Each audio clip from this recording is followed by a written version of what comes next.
Nakahanda naman ang Philippine Navy na protektahan at ipagtanggol ang mga mangingisdang Pinoy na nagpapalaot po sa West Philippine Sea.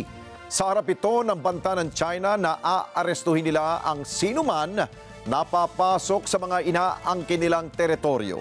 Report mula kay Mar Gabriel. Hindi katanggap-tanggap at wala raw basihan ang banta ng China na pag-aresto sa sinumang papasok sa mga inaangkin nilang teritoryo sa West Philippine Sea.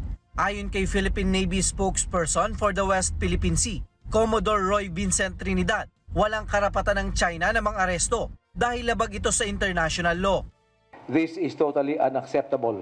First and foremost, it has no basis in international law. It has already been ruled by the arbitral tribunal that the 9-dash line does not have any legal entitlements. Hence, any action by the Chinese Coast Guard is illegal.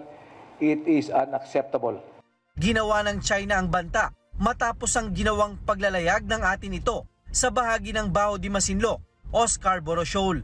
Ayon sa Philippine Navy, hindi na bago ito dahil naglabas na rin sila ng kaparehong banta sa mga inaangking teritoryo sa East China Sea.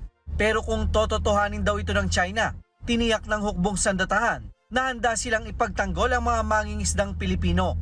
We will just continue performing our mandate of ensuring the integrity of the national territory, protecting the Filipinos, and securing or protecting our sovereignty. If we will protect, there are many ways how to do that. Number one, it is not purely a military action.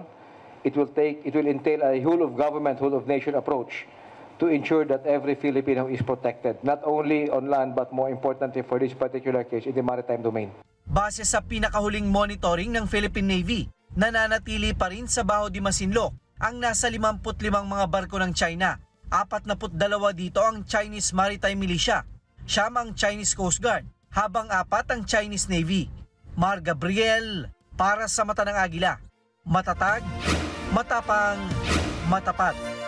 Maraming salamat sa inyo pong pagsubaybay sa Mata ng Agila Primetime.